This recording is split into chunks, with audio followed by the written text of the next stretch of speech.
บางปอนช่วยกัดเมืองกอยซกนั่งก็มีตรามารถมาโรได้บ้านโยดีไซน์របស់អាលមីកាត់តាមដែលមិនបានសុំការអនុញ្ញាតឡើយហើយរ៉ូបនេះបងប្អូនមួយចំនួននឹងតែធ្លាប់ឃើញហើយរ៉ូបនេះ design ឲ្យដំឡើងរួចរាល់តាំងពីចុងឆ្នាំមុនម្លេះហើយនេះគឺជាដំណើរដើមតោងនៃសាច់រឿងនេះគឺជា original sketch ដែលខ្ញុំបានផ្ញើទៅភ្ញៀវដែលជាបងស្រីស្លៀកឈុតអាគារធំដែលខ្ញុំបានបង្ហាញនៅក្បាលវីដេអូអំបញ្ញមិញក៏កំពុងតែផ្ទុះការចំនួនខ្លាំងនៅលើ IG ផងដែរ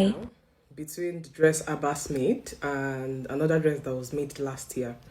So looking at the dress by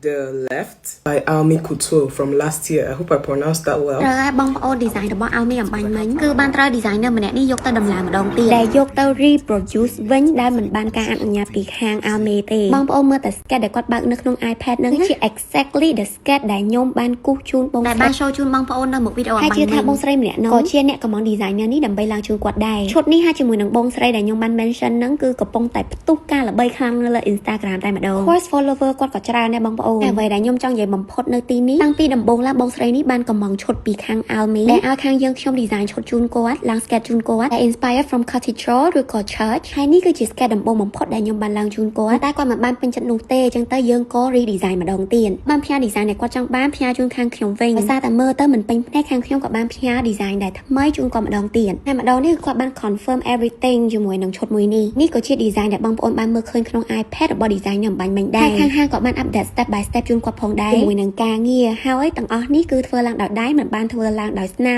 ឬក៏ធ្វើឡើងដោយជ័រនោះទេនេះគឺចំណាយពេលយូរខ្លាំងមែនតើបងប្អូនល្មមមកធ្វើរួចណានិយាយពី confirm logistic ដឹកជញ្ជូនអីហើយស្រាប់តែគេ cancel ចោលវិញបងប្អូនខ្ញុំធ្វើការជាមួយគាត់ម្ដងនេះគឺបែប corporation ទៀតហើយគាត់បានជជែកជាមួយនឹងគាត់ហើយដែរជាមួយនឹង technique ដែលខ្ញុំនឹងប្រើប្រាស់ជាមួយនឹងឈុតហ្នឹងតាំងពីដើមមកម្លេះប៉ុន្តែជាចុងក្រោយគាត់បែរជាថា 3D មិនគ្រប់គ្រាន់ដោយអ្វីដែលគាត់ចង់បានហើយក៏ខ្ញុំ cancel ហើយសង deposit គាត់វិញទៀតបងប្អូនពួកខ្ញុំក៏បានបញ្ជាក់ជាមួយនឹងគាត់ថា design មួយនេះជាមួយនឹង robe មួយនេះពេញសិតប្រើប្រាស់ដោយ Almi តែម្ដងមិនពាក់ព័ន្ធជាមួយនឹងគាត់ទៀតឡើយប៉ុន្តែផ្ទុយពីការដែលបាននិយាយគ្នារួចបានយក design របស់ Almi មួយនេះយកទៅឲ្យ designer ផ្សេងដំឡើងដែលមិនបានសុំសិទ្ធិពី Almi នោះឡើយអត់ខ្វល់ថា sketch គឺជាអ្នកណាឡើងទេឲ្យតែ idea របស់គាត់ sketch គឺដឹងតែគាត់ប្រើប្រាស់បានមកបងឡើយថាមិនចង់មានរឿងវែងឆ្ងាយនោះទេតែបើយើងមិនចេញមុខការពារកម្មសិទ្ធិបញ្ញារបស់ខ្លួនឯងទេគេប្រើប្រាស់ដែលបានតាមតែចិត្ត fan toxic របស់គាត់មួយចំនួនបានចូលមក comment បែបមិនយល់សាច់ការតែម្ដងតែអាងតែល្បីដើរធ្វើបាបគេចឹងមែនថាយើងគឺជាចោរថាយើងគឺជាអ្នកលួចចម្លងរបស់គេទាំងយើងអ្នក design បងប្អូន mention credit ឲ្យស្រួលបួនក៏មិនអីដែរនេះអត់ទេបងប្អូនគឺផុសក្តែងតែម្ដងគាត់ថាបើយើងជា designer ផ្ទាល់យើងឈឺចាប់អនេះបងប្អូនមើល design ខាង Almi ឡើងច្បាស់កន្លែងនេះខាងខ្វះការ professional ហើយជាមួយនឹង respectful នោះតែម្ដងខំថាមនុស្សមួយចំនួនរៀនចេះផ្ដល់តម្លៃឲ្យកម្មសិទ្ធិបញ្ញាកម្លាំងញើសឈាមរបស់គេផងបើជាអ្នកគឺជាសាសអីឬក៏ជនជាតិអីក៏ដែរហើយលុយគឺបាន refund ទៅអស់លេងហ្មងគឺអត់មានបានជាពាក់100រៀលទេបងប្អូនដើម្បី keep design ហ្នឹងឲ្យផុសខ្លួនឯងបានសូមបងប្អូនកុំភ្លេចចូល Instagram Almi លេងផង see ya bye